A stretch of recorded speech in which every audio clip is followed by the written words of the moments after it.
Vamos voltar então? E agora? Se vier câncer de colo. A gente acabou de discutir, né, antes do intervalo, lesão intraepitelial, quando vem lá um NIC1, NIC2, NIC3, o que que a gente faz? Quando indica EZT, quando indica cone, né, os tipos de EZT, tipo 1, tipo 2, tipo 3. E agora, se eu fizer aquela biópsia e vier câncer, veio um câncer, o câncer de colo mais comum, já começo aqui o bate-papo destacando, é o epidermoide, ou escamoso, ou espinocelular, tá? Tudo sinônimo. Morro de medo dos meus meninos, sabendo o nome, botarem um nome diferente aí, caraca, procurei epidermoide e não tinha pra marcar. Então vamos guardar os sinônimos, tá? Câncer de colo mais comum é o epidermoide, que é sinônimo de escamoso, que é sinônimo de espinocelular, e que não é coincidência, porque é o mesmo epitélio, também é o câncer de vulva e vagina mais comum, ok? Então câncer de vulva, vagina e do colo, o mesmo epitélio recobrindo tudo, mais comum epidermoide, escamoso ou espinocelular, tá? Agora, vindo câncer de colo, tem que saber o estadiamento. Ah, não, Vinícius, eu não quero saber o estadiamento. Não tem jeito, eu também não queria ter que te falar isso. Mas o estadiamento do câncer de colo cai, meninos. Cai, tá? Sem dúvida nenhuma, é o estadiamento do câncer ginecológico que mais cai na prova de vocês. Tanto que alguns estadiamentos aí eu fui passando direto, porque a probabilidade de cair é pequena. Mas de colo não, de colo cai mesmo, tá? Infelizmente, a gente tem que amarrar, porque a partir do estadiamento que eu defino o tratamento. O câncer de colo ele é diferente, por exemplo, um câncer de ovário com aquela mega cirurgia de estadiamento, diagnóstico, tratamento. Aqui é diferente. Aqui a gente já fez o diagnóstico, a gente vai fazer o estadiamento para determinar a melhor forma de tratar essa mulher. Vamos com calma, respira que a gente vai conseguir. Estágio 0 é o in situ, que é aquele, inclusive, que se eu fiz o cone foi diagnóstico e terapêutico e está resolvido. Então, esse é o estágio 0. 0 é o in situ, está resolvido se eu fiz o cone, beleza. Estágio 1, entenda que é o câncer de colo ainda restrito ao colo. Sempre que for um câncer de colo que ainda está restrito ao colo, não pegou parede vaginal, não pegou paramétrio, não pegou bexiga, não pegou reto, ele está restrito ao colo. Independente do tamanho, restrito ao colo, é o estágio 1. Mas o estágio 1 é o que é mais chatinho de guardar. Porque, na verdade, o estágio 1 atualmente, desde esse estadiamento aí de 2018, ele tem 5 subdivisões. Antigamente eram 4 só. E aí eu destaquei para vocês aqui vermelhinho, porque o que mudou no estadiamento de 2018 é que surgiu o 1B3. Então eles subdividiram o estágio 1B1 e 1B2 antigo. Antes de 2018 era 1B1 e 1B2 só. Eles subdividiram em 1B1, 1B2 e 1B3. Tá? Então, atenção. Vamos lá. 1A1.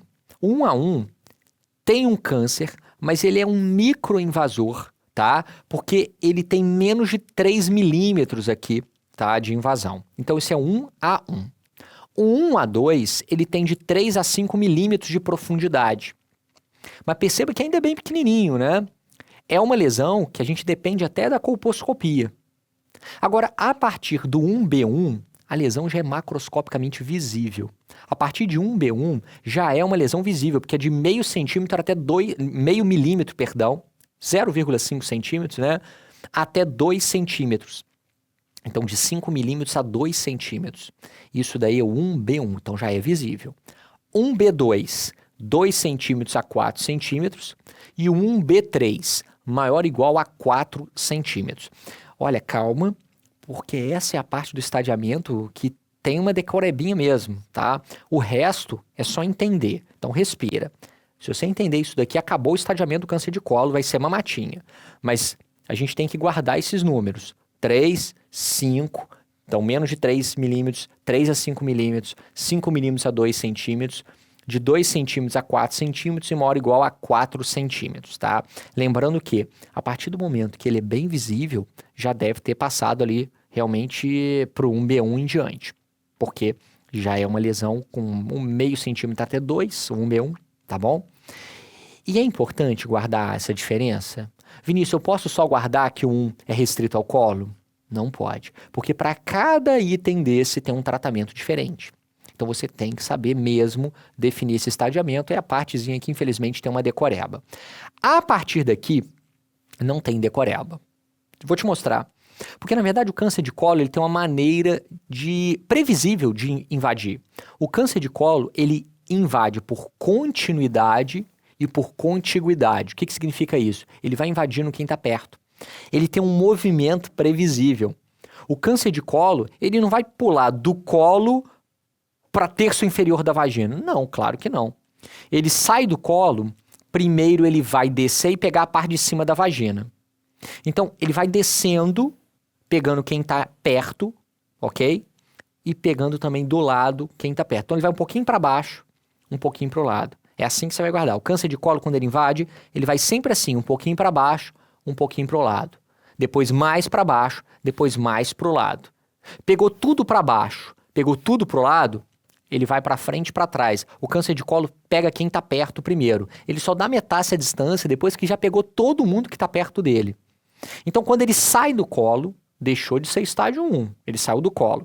Ele vai para baixo primeiro. Ele vai um pouquinho para baixo e tem o estágio 2A. O 2A é a parte superior da vagina, que tem uma subdivisão, 2A1, 2A2, mais ou menos do que 4 centímetros. Então, quando fala com câncer de colo, já pegou ali a parte superior da vagina, é o 2A. Menos de 4 centímetros, 2A1. Mais de 4 centímetros, é o 2A2, ok? Então, saiu do colo, um pouquinho para baixo. Depois que ele vai um pouquinho para baixo, ele vai um pouquinho para o lado. Então, ele vai pegando quem está perto primeiro. Saiu ali, ó, do colo, um pouquinho da vagina, depois ele vai pegar paramétrio, ligamento cardinal. Como é que a gente avalia o paramétrio aqui? Toque retal. A gente pode avaliar pelo toque retal. Atualmente, o estadiamento do câncer de colo já aceita, isso mudou, então vale atualmente, tá? A ressonância para me ajudar nessa avaliação de paramétrio. Antigamente era muito só no toque. Hoje, a gente pode lançar mão até de uma ressonância para complementar a nossa investigação. Tudo bem, o estadiamento permite isso hoje em dia, tá? Então, o 2.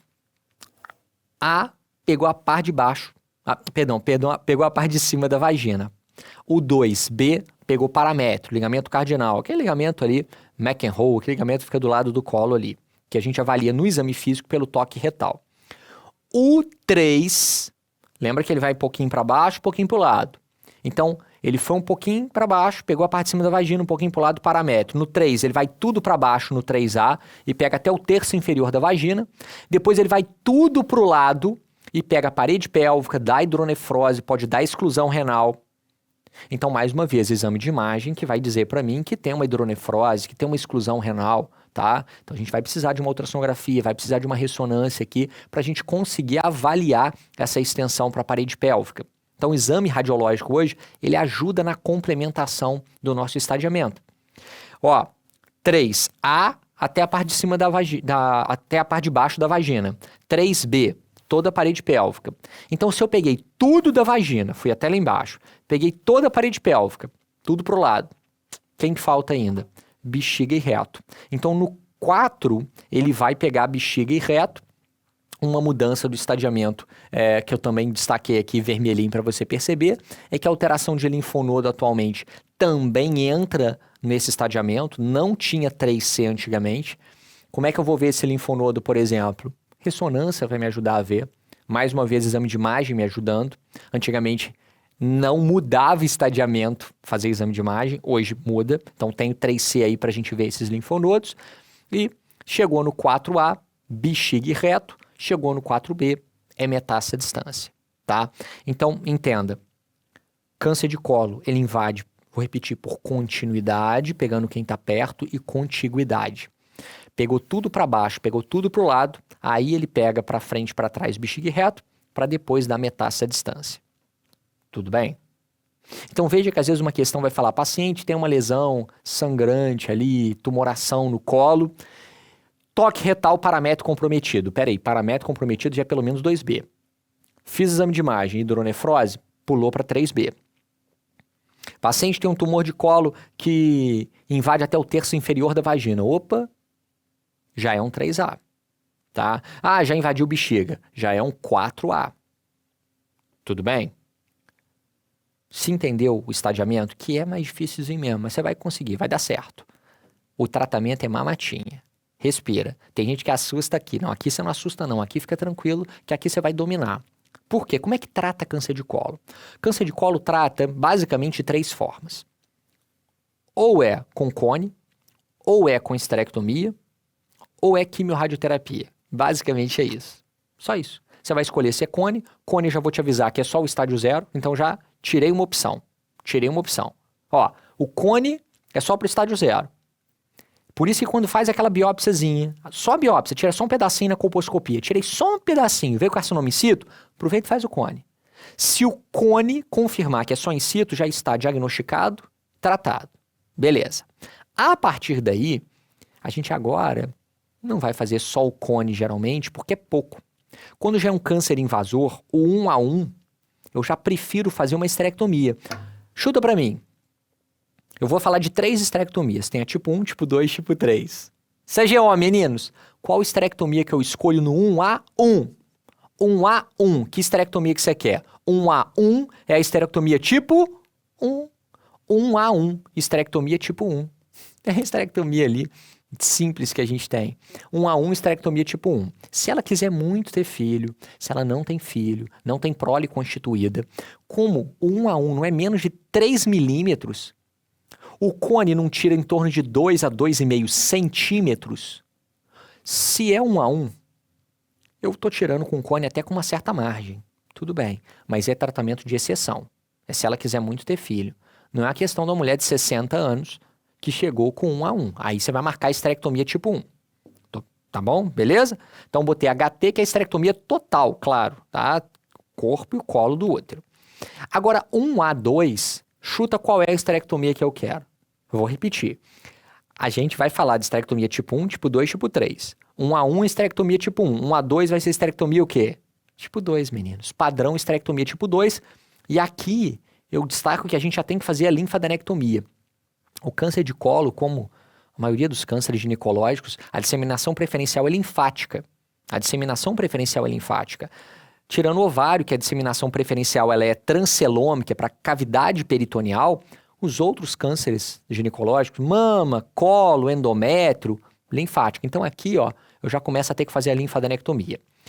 Agora, 1B1 e 1B2, 1B1 e 1B2, a gente tem a opção da esterectomia tipo 3, seguindo a sequência, que é o Vertime, o Vertimex, tá? Que é uma mega cirurgia que a gente tem para fazer. Linda cirurgia, mas ela é bem agressiva. Então chega a limpar ali até o ureter, tá? Dissecar ali o ureter, tirar todo o ligamento ali cardianal, todos os paramétros. Então é uma cirurgia grande. E a partir desse ponto, ou eu faço o Vertime, ou eu faço já quimiorradioterapia. Para 1B3 e para 2A1, por que que a gente tem essa opção? Porque a cirurgia é tão grande e a resposta nos trabalhos com quimiorradioterapia é tão próxima, tá? Que não tem uma diferença aqui a ponto de dizer qual é melhor. A gente avalia o perfil da nossa paciente. Para 1B3 e 2A1, é uma opção que a gente vai discutir com a paciente. Ou operar, ou fazer a quimiorradio. Agora, calma, porque quando a gente escolhe a quimiorradioterapia aqui, não é que é FPT fora de possibilidade terapêutica, não. É uma tentativa ainda, tá? De controle. É uma tentativa. A questão é que a cirurgia é tão grande e para 1B3 e 2A1 o tumor já está tão avançado que às vezes a resposta com a quimiorradio é tão parecida, é tão similar, que às vezes a gente prefere fazer a quimiorradioterapia. Mas a partir desse ponto, tá? 2A em diante, não se discute mais procedimento cirúrgico, é só a quimiorradioterapia. Então pega, por exemplo, paciente com paramétrio comprometido. Só para a gente fazer um treinamento rápido aqui. Fiz o toque retal, o paramétrio está comprometido. Paramétrio comprometido é 2B pelo menos. É 2B. 2B então não tem discussão, é quimiorradioterapia. Acabou. Ah, vi um câncer de colo que pegou até a parte de cima já da vagina ali e tem mais de 4 centímetros. Parte de cima da vagina com mais de 4 centímetros é o 2A, 2A2. Ah, não, vê até o terço inferior da vagina, então não tem nem discussão, é um 3A. É quimiorradioterapia para ela. Tá? Então, enfim, é um tratamento que a gente já tem um câncer bem avançado que não tem mais indicação de cirurgia, uma cirurgia seria enorme, com mais complicação, com mais malefício do que benefício nesse caso aqui. Tudo bem? Beleza. Vamos treinar então para a gente amarrar essa parte do colo. Questão CSPE, linda questão. Eles gostam lá, hein? Gostam bem, igual gostam de POPQ. É muito comum cobrar estadiamento de colo, hein? Vai por mim. Lesão ulcerada de colo, numa paciente ali de 35 anos que tem um odor já desagradável, com sangramento. E se for câncer de colo com manifestação clínica, você já sabe que deve estar avançado. Tá de acordo, ó. A lesão pegou terço superior da vagina. Terço superior da vagina, eu tô pensando em 3A. Perdão, tô pensando em 2A. Parte de cima da vagina, 2A. Saiu do colo, pegou a parte de cima da vagina, 2A. Pegou parede pélvica. Ih, caraca, parede pélvica não tá falando nem de paramétrio, não. Paramétrio é 2B, parede pélvica é 3B. 3B. E se eu perguntasse qual o tratamento? Quimiorradioterapia. Lembra que 2A2 em diante, que é a parte de cima da vagina com mais de 4 centímetros em diante, quimiorradioterapia não discute nem procedimento cirúrgico para ela, ok?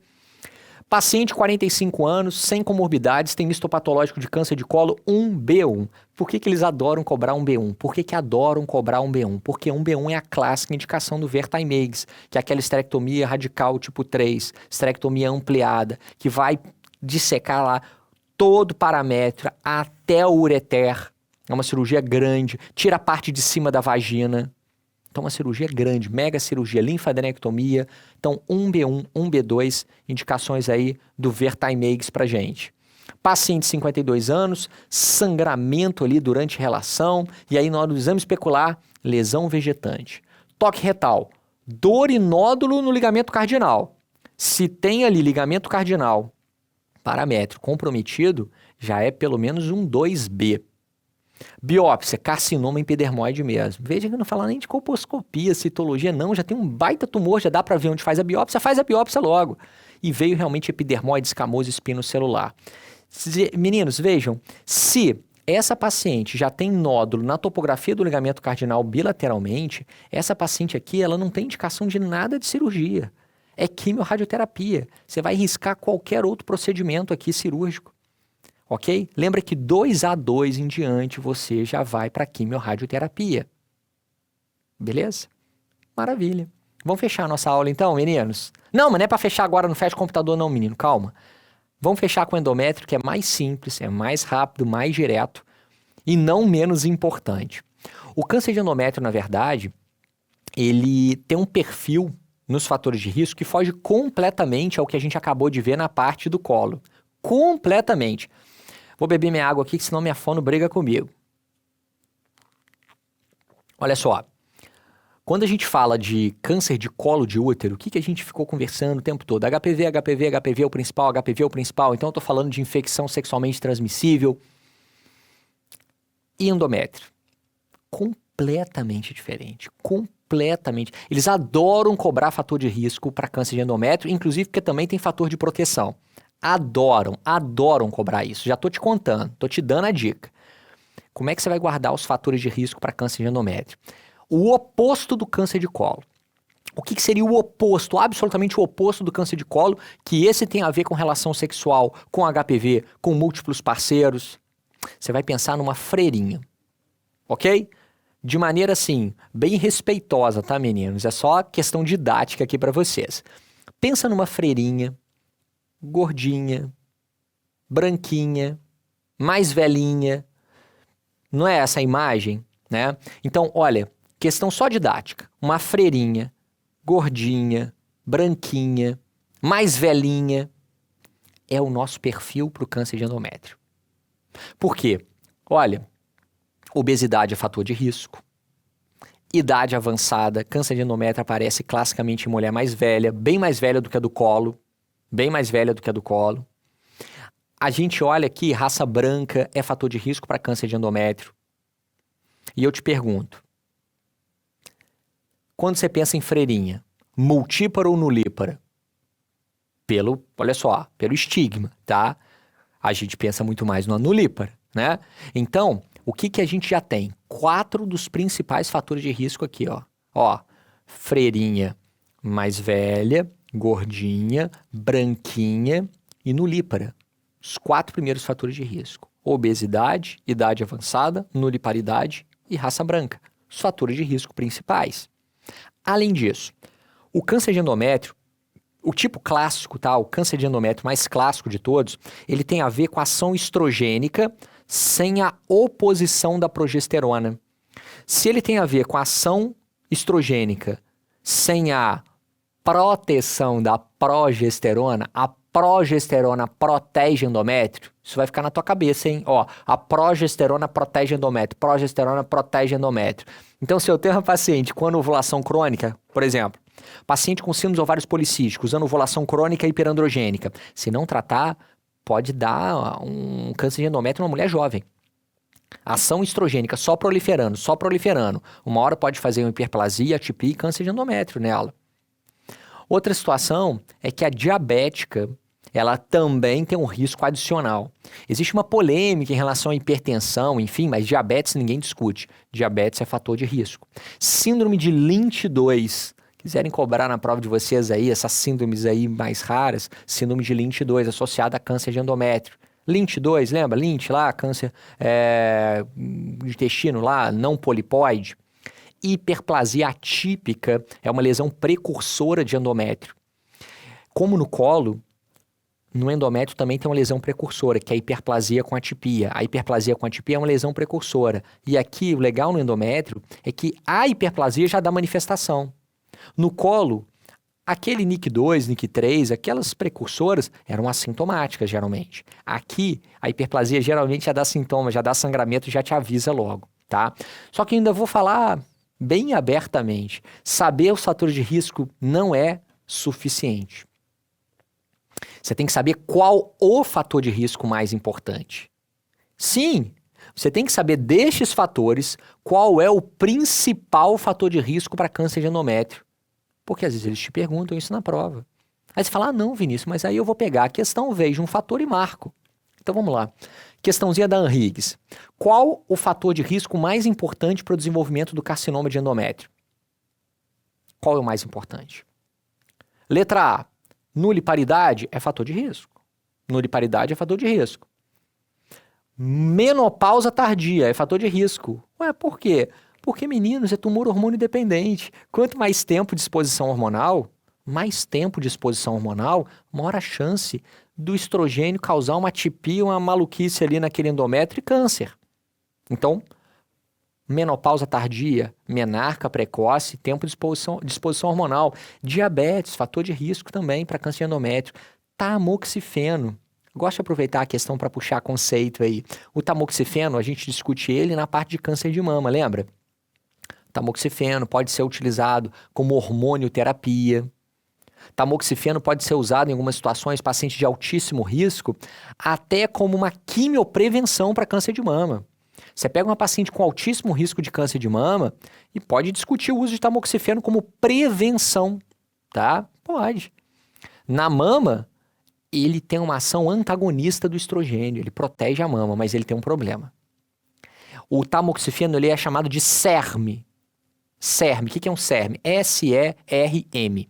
É um modulador do receptor de estrogênio ali de forma seletiva, tá? Isso. Então, em alguns tecidos, como na mama, ele atua como antagonista. Em outros, como no endométrio, ele é agonista. Então, cuidado, o usuário de tamoxifeno começar a sangrar, dá uma olhada no endométrio dela. É risco para câncer de endométrio. E a obesidade, que também é fator de risco. Qual o principal? Obesidade. Especialmente obesidade após a menopausa. Por quê? Tecido adiposo. Acontece a aromatização periférica. No tecido adiposo tem a aromatização periférica. Vai formando estrogênio, aquela estrona, que para a mulher após a menopausa é o principal estrogênio da mulher após a menopausa.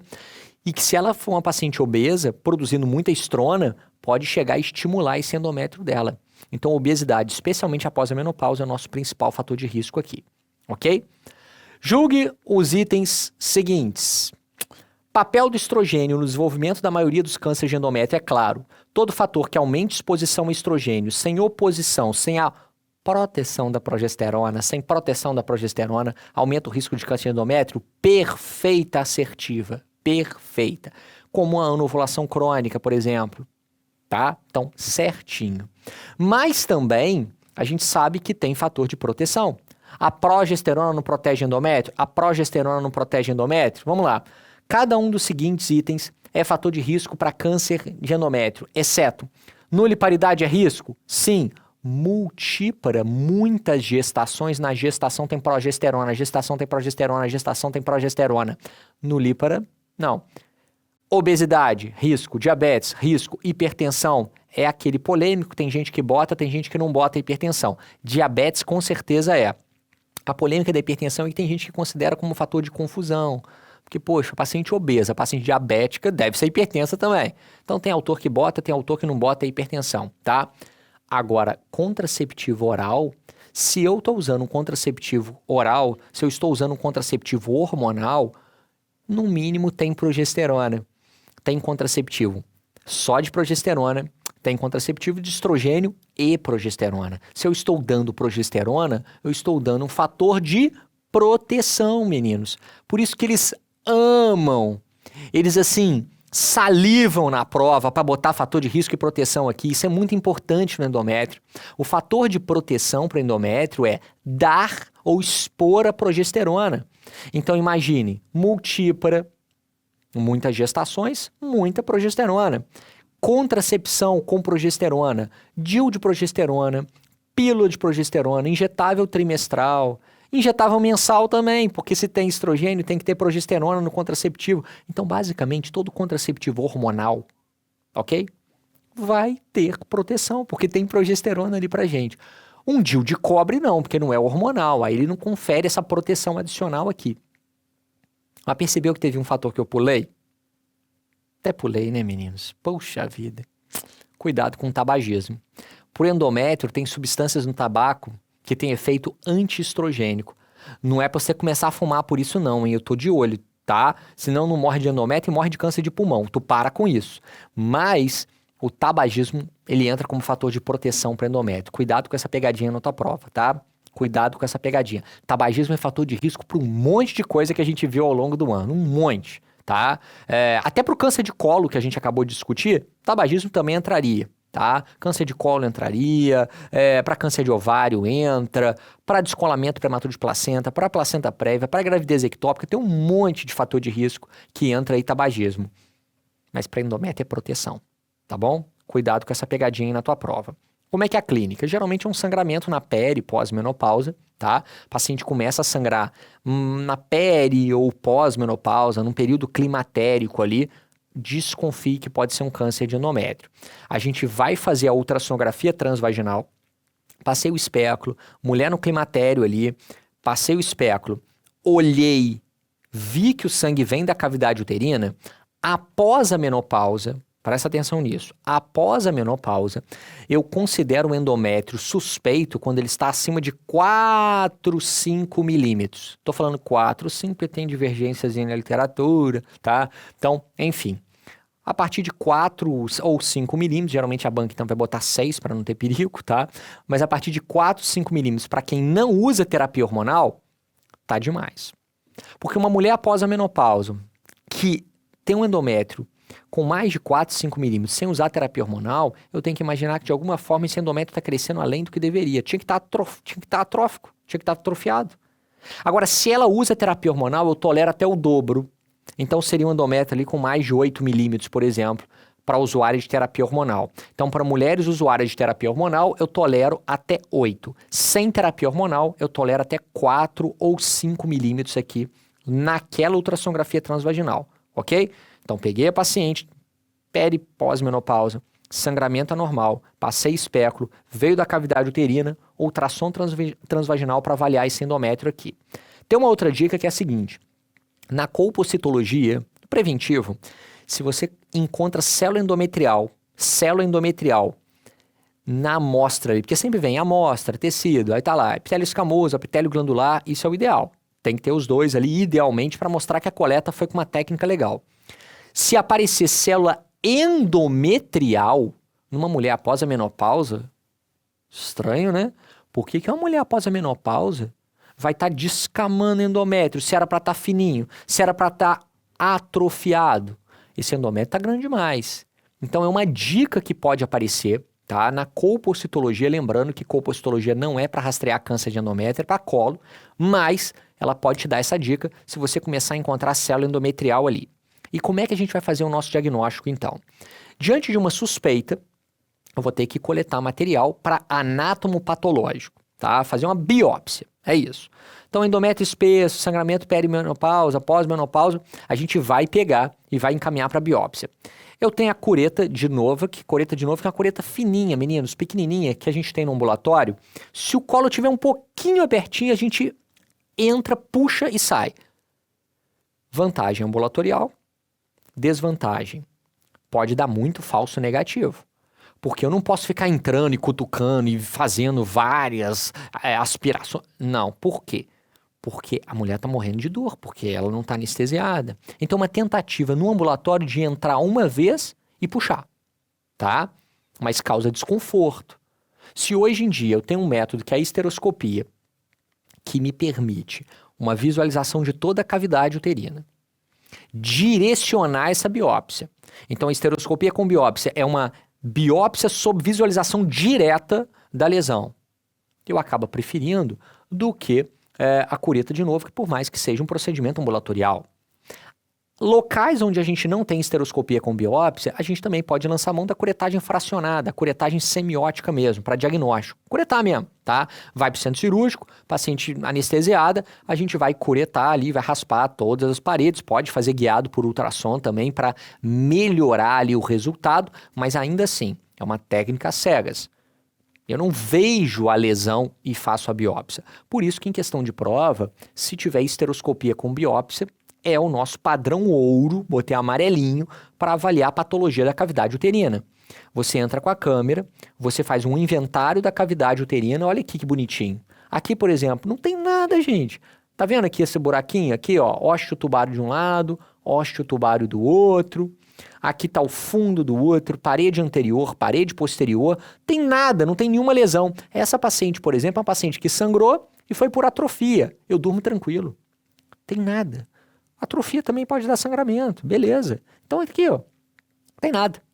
Agora olha essa aqui do meu lado. Na parede aqui, ó, próxima aqui a mim, tem nada, mas olha do outro lado. E se eu tivesse passado a cureta do lado de cá? Ia ter um baita brocotoma, um aspecto cerebroide aqui, com um achado sugestivo até de neovascularização, de vaso atípico. Mas do lado de cá não tinha nada. Então eu poderia errar o meu diagnóstico aqui. Por isso que a histeroscopia com biópsia é o padrão ouro para avaliar uma suspeita ali de um câncer de endométrio.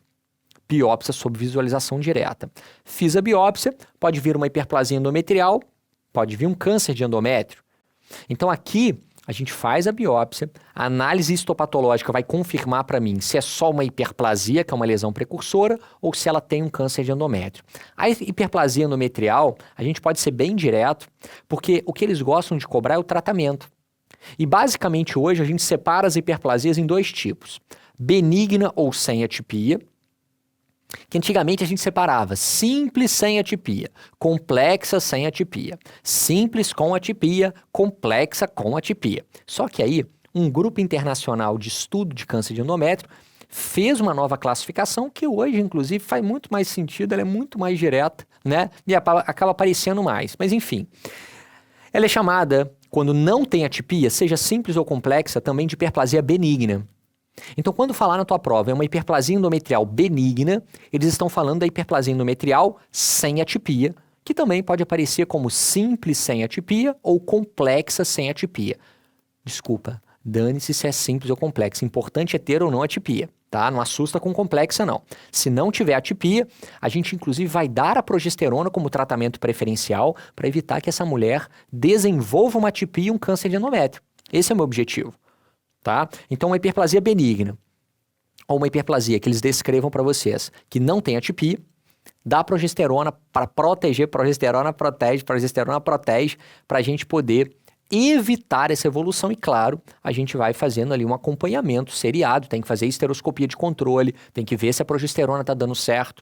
Agora, se existe atipia, simples ou complexa. Importante tem atipia?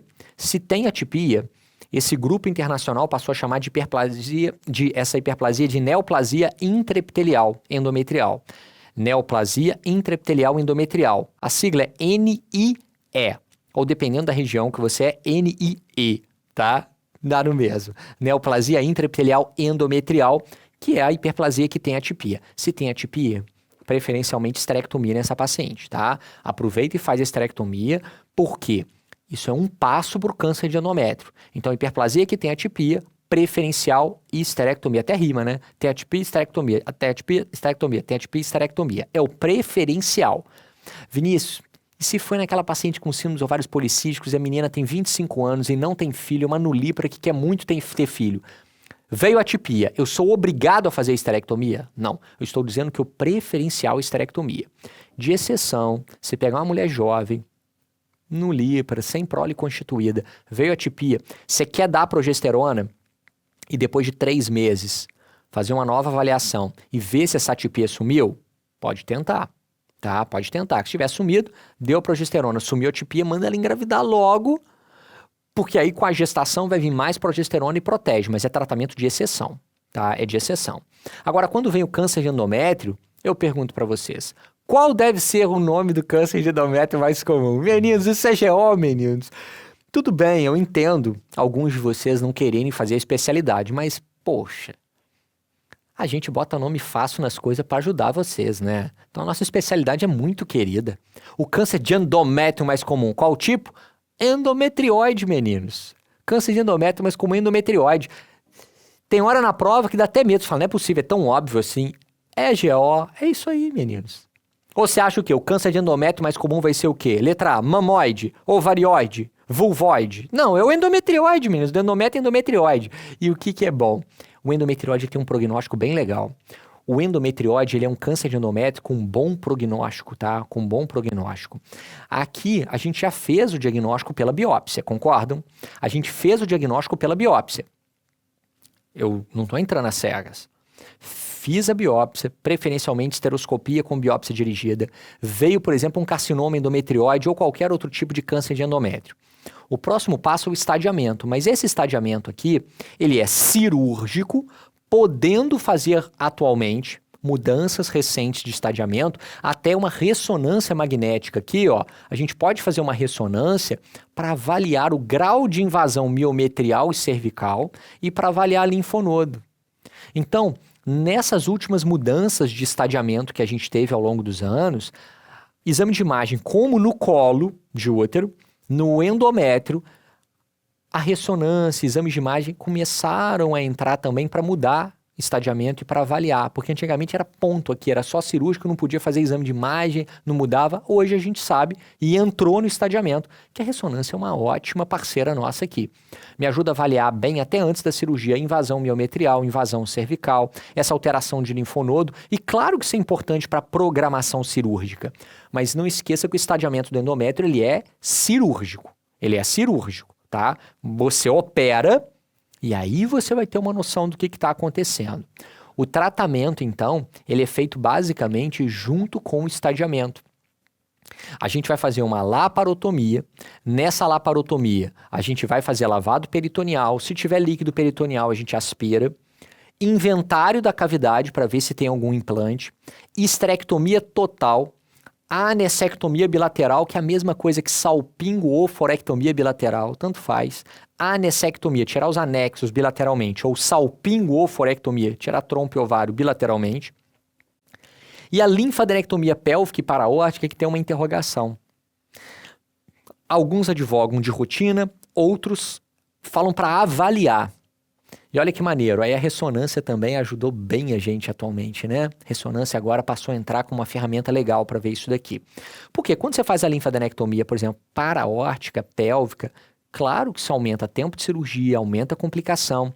Então alguns mandam ver isso na ressonância, tiver normal, você só avalia, alguns mandam tirar de rotina, então são aqueles pontos meio divergentes que a gente torce para não aparecer ali, tá bom? Beleza?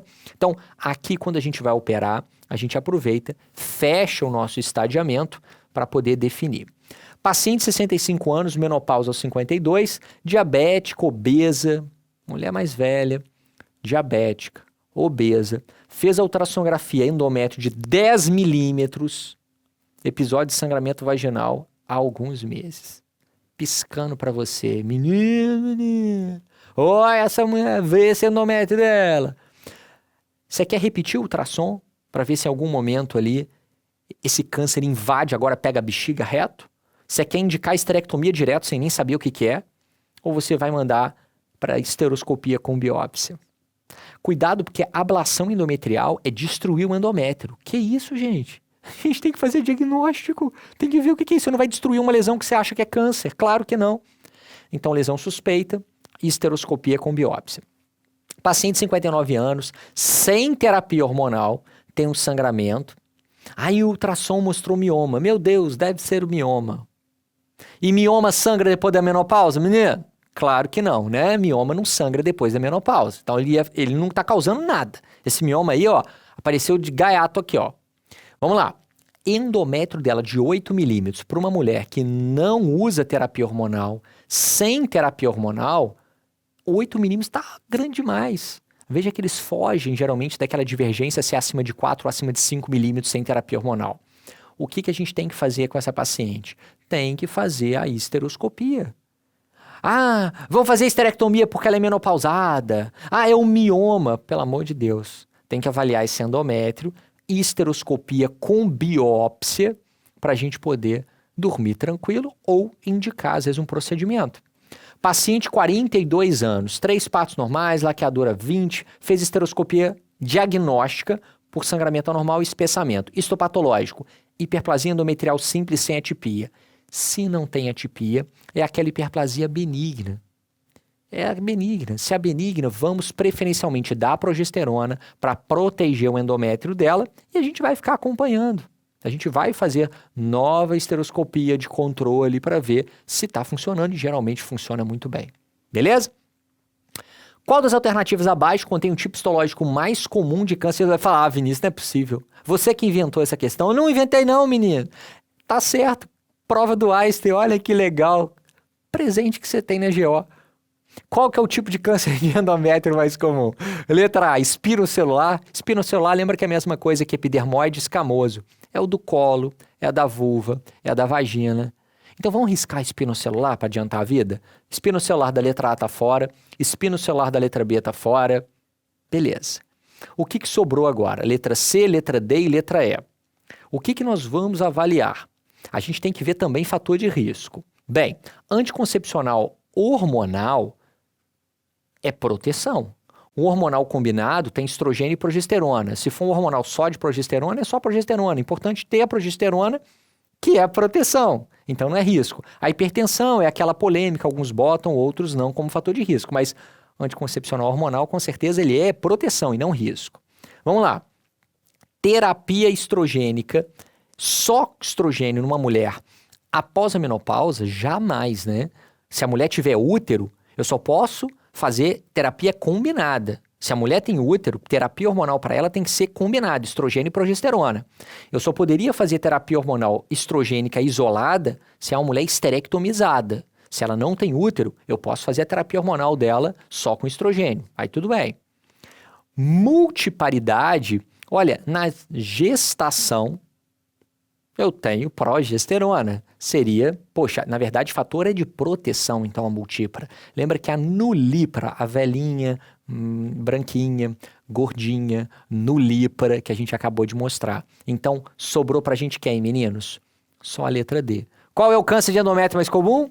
É o adenocarcinoma endometriose, adeno, porque glandular, obesidade, que é o nosso principal fator de risco, e entraria ali a nuliparidade pra gente. Maravilha. Meninos, assim, beijo para vocês. A gente fecha a parte da oncogineco. Fechamos agora.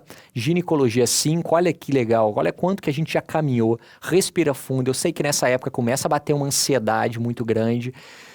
Calma, calma. As coisas vão dar certo. Só não pode deixar embolar.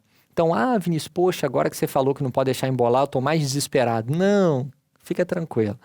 Lembra o seguinte, mantenha as aulas para frente aqui, ó, continua com elas em dia, Tá? Não atrasa as aulas que estão vindo por apostilas que você acabou deixando para trás. Não, continua mantendo o teu cronograma em dia. E aí toda semana tenta puxar um pouquinho do que ficou para trás, tá? Então, calma, vai dar certo. Mantém o ritmo. Mantém aí teu treinamento com os exercícios, com o nosso banco de questões enorme aí para vocês e fica firme que a gente tá juntos também, tá bom? Grande beijo para vocês, Deus abençoe o estudo de vocês e até a nossa próxima aula.